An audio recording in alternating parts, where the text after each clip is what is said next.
May it please the Court, my name is Bryce Coe. Just wait a second.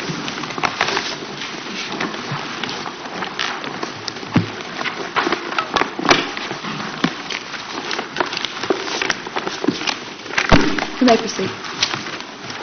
May it please the Court, my name is Bryce Coe. I represent Lisa Alexander in this matter. I guess the first to address the procedural error that the Commonwealth brought to the Court's attention. My assignment there did not represent that this came from out of the Court of Appeals. That is correct. I would invite the Court to not use the blunt force instrument that the code or the rules suggest, and to follow the reasoning in the Cava case, where the purpose of the assignments of error is both to direct what the issue is and to point out where the reversal of the judgment and limit the discussion of those points. And I think, given that the brief itself is limited in discussion and points to the exact error that we are asking this Court to review, we'd ask the Court, even though that the Davis case is applicable, to use its own judgment in saying that the issue itself is brought properly before the Court. Both parties had notice of what that issue was. We both discussed the issue on the brief merits and not to be procedurally defaulted or procedurally dismissed due to the fact that the simple phrase of the Court of Appeals erred in ruling that the trial court erred in ruling that this wasn't covered by the law in the case. So that would be my first argument regarding the procedural posture of this case and the procedural default. We'd ask him for that.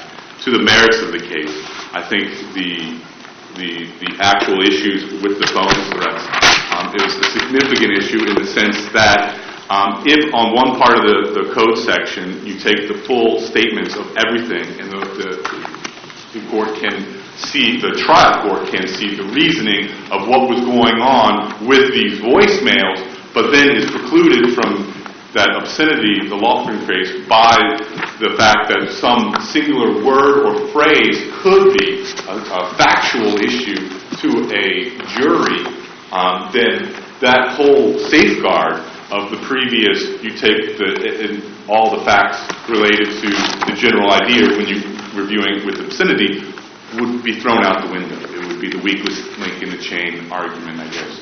So that if a court can just say, this verb, the F word, or whatever word, the flaming underwears or gasoline-soaked pants could be, then it's out of the trial court's ability to say it's a legal matter, and because it's out of the trial court's area, we're going to leave it to the jury, and then it always would go to the jury, in my opinion, given that it would take out any protection of the obscenity in the First Amendment.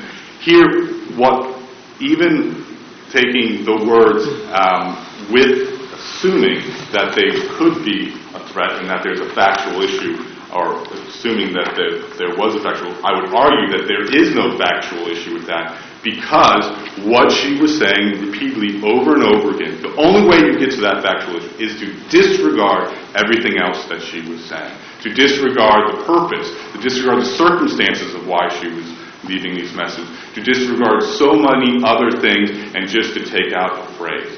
So given the fact... Isn't that what the fact finder did? Is to take out one phrase? I mean, was this a factual determination that this language, you're going down, was the one that always struck me? Wasn't that a factual determination that was threatening? As the jury was, the trial jury was instructed, they were instructed with more than that. But so we don't know the specific reasons why they came back with their verdict. But yes, there is the argument that they could have determined that these were threats. Well, if there is a basis in the record to support a factual determination by the trier of fact, what can we do about that? I would argue that there is no basis in the record, but for the fact that taking everything out of context. If the trial court, on the legal sufficiency, took all the circumstances and all the words in each voicemail together, then I think there would be no factual issue. But the Court of Appeals takes out a phrase saying, look, this could be a fact issue, just one phrase, out of context.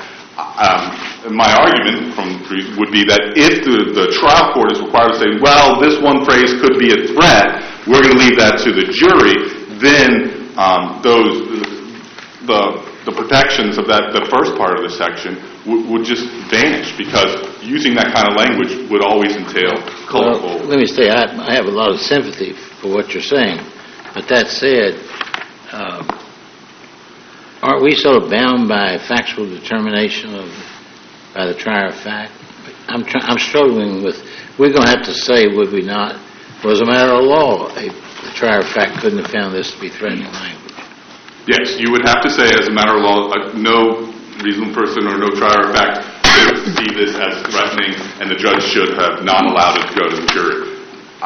I think if you take it in the whole, there is no factual basis to put that on when these words in context could not reach that level, could not reach that question for the jury to have. So, yes, you would have to be saying that. I think it's a tough position to be in, but the way juries in Virginia are instructed, they don't come back with verdicts saying we find exactly this. They don't check boxes. They don't give their exact reasons. We're left with the general verdict that we find guilt on count one. So we can't say what the jury found their basis on. And given that, we think that the protections of both the First Amendment, the protections of Lofgren, should be applied generously, given the fact that on the one section you take everything in whole, and now on the second section you would take parts. And we just don't think that is appropriate. We think that the trial judge should have struck on that, given the facts of this case. I guess at this point, unless there's any other questions, I would reserve the remaining of my time for rebuttal. Thank you.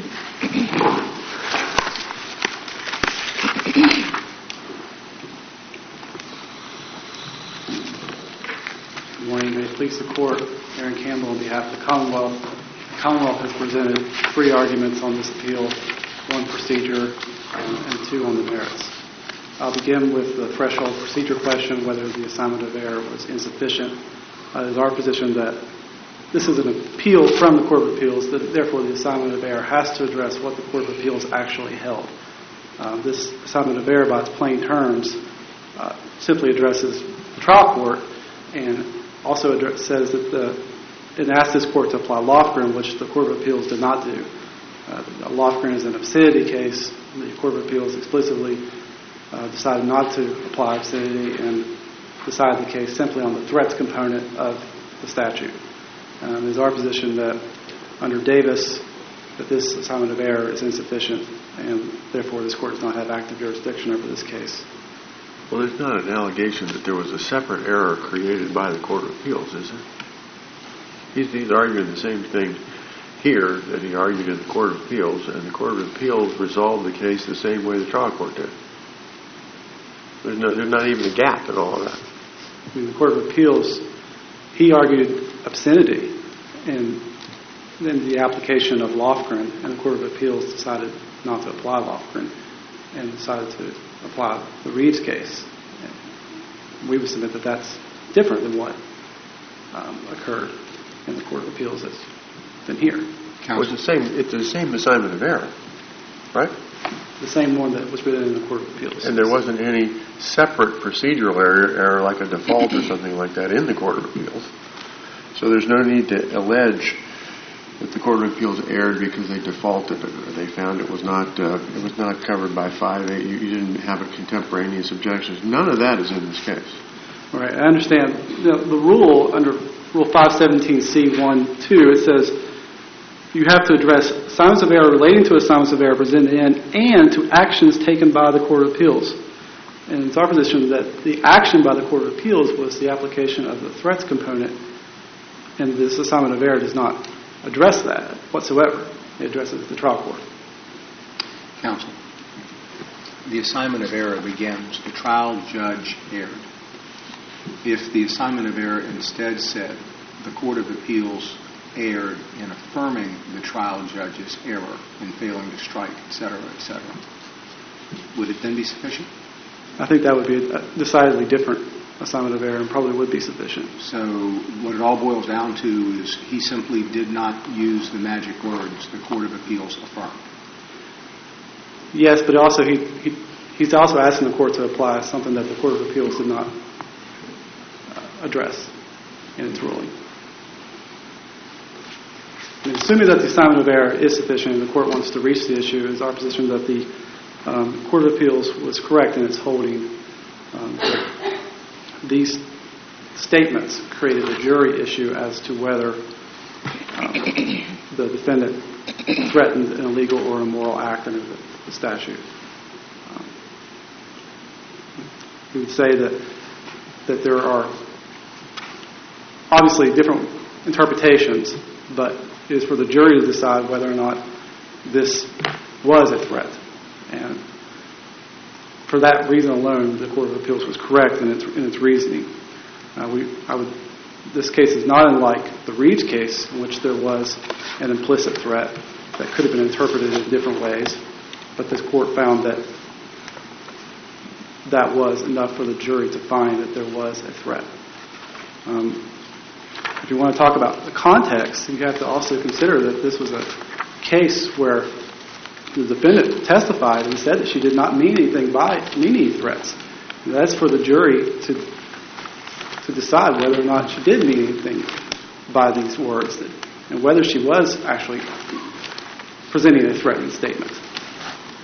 Well, Counsel, didn't she say somewhere in there that, I'm not quoting it, but didn't she sort of end up by saying, you're going to have you'll have your judgment day someday for all the bad things you caused to me and my family?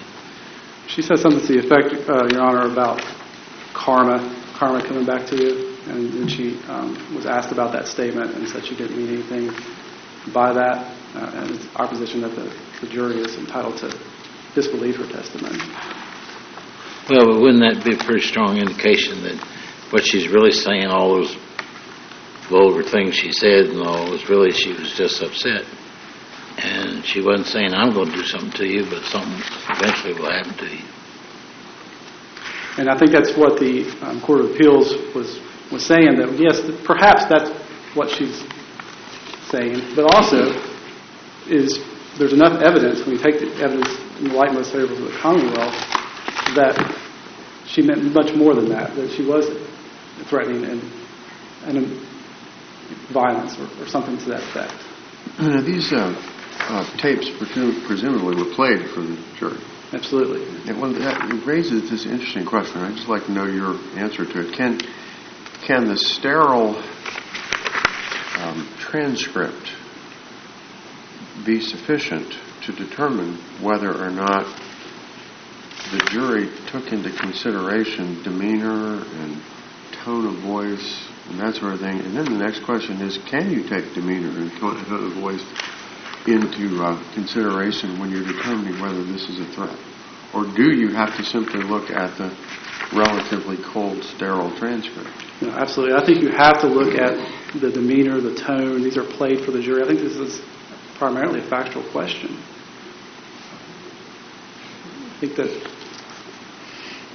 you can't just look at the sterile record, and there has to be some context in terms of the tone and the actual voice and demeanor. Well, the English language, unfortunately, in its sterile form, often doesn't communicate what people are really saying. I mean, how many times have you said, you do that, I'll kill you? Yeah. Yeah, you didn't mean to threaten him. You were going to kill him. Right. But if you said it in a tone of voice that modified the sterile words you used, it might very well have been a threat. Yeah, absolutely. Of course, you know, Mr. Campbell, being one of my former clerks, would never say anything like that anyway. No. Unless the court has any questions, for the remainder of my brief, I've argued an alternative argument. I will rest on my brief on that issue. Unless the court has any questions, I'd ask that the court affirm. All right, thank you. Tuttle? What do you have to say about the fact that this was played for the jury and that words alone, sterilely transcribed, are not enough to determine whether or not this was a threat, and the jury heard it? The jury did hear the voice recording, and I remind the court that these were voicemails that were left, so it wasn't a direct person-to-person communication. It was picking up the phone and answering your voicemail and listening to it. Yes, they got to hear the tone, and tone could add to words, and most of the time does add to words.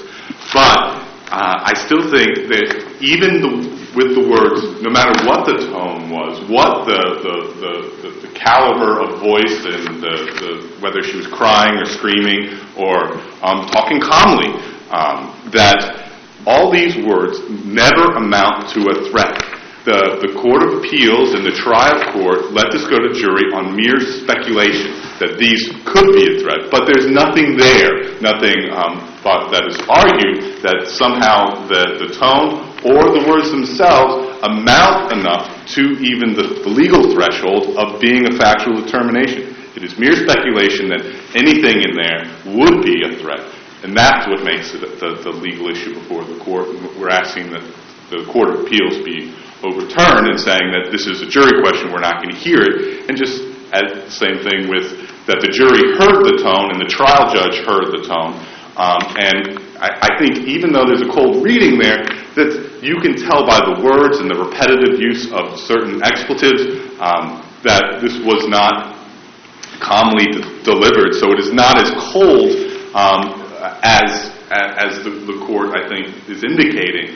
That's much like any story that you can, some words jump off the page, and when you're using this much color, I would suggest that those words are jumping off the page, and you get the tonality that the jury themselves got also. They were also provided with the written version that they were able to take back along with the voice recordings. But I still don't think it reaches the legal threshold that goes beyond speculation of anything that the jury heard, even if you were to consider that they heard the tone and quality of voice. Counsel, let's go back to where Justice Mims, I think, was, and the procedural issue in this case. Is the rule sort of hard and fast, or do you think it has exceptions to it? Or, in other words, if you had mentioned the Court of Appeals, surely that would have made a difference. But since you didn't, then what do we do about it? I think as the rule is written, and the Davis case makes it seem like, as of this moment, that it is hard and fast. It's a shall use, shall be dismissed if you don't know which court you're appealing from.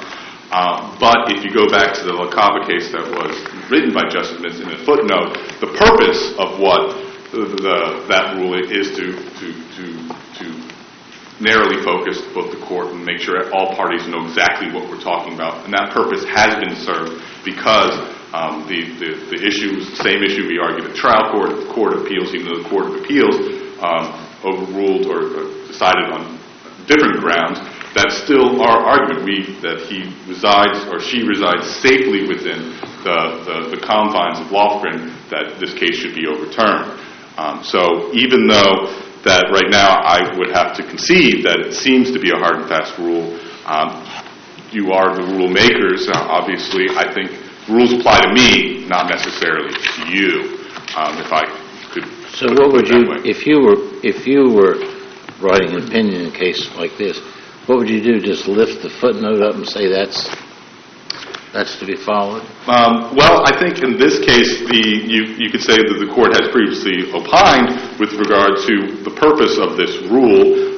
This is a rule. All rules do have exceptions with regard to if the purposes of the rule are still followed, one can apply. I will tell you. All the rules don't have exceptions. We have deadlines that are drop dead, don't we?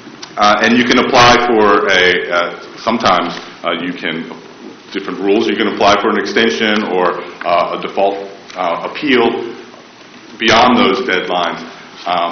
But I think there can be exceptions to the rules. We would be asking for an exception, given that all parties were clearly notified of all the issues brought before both courts, previous courts. So even though that there are hard and fast rules, we'd ask that this not be one of those hard and fast rules, given the fact that the purpose has been served. So we were asked not to be dismissed on the procedural grounds. We asked the court to review the fact that there is no indication of any threat in the record, even with the tonality that you don't hear in this court or on any appeals court, that it would only be speculation by the jury to find her guilty on this charge. And that's what we asked for today. Thank you for your time. Thank you very much. Court is adjourned until 9 a.m. tomorrow.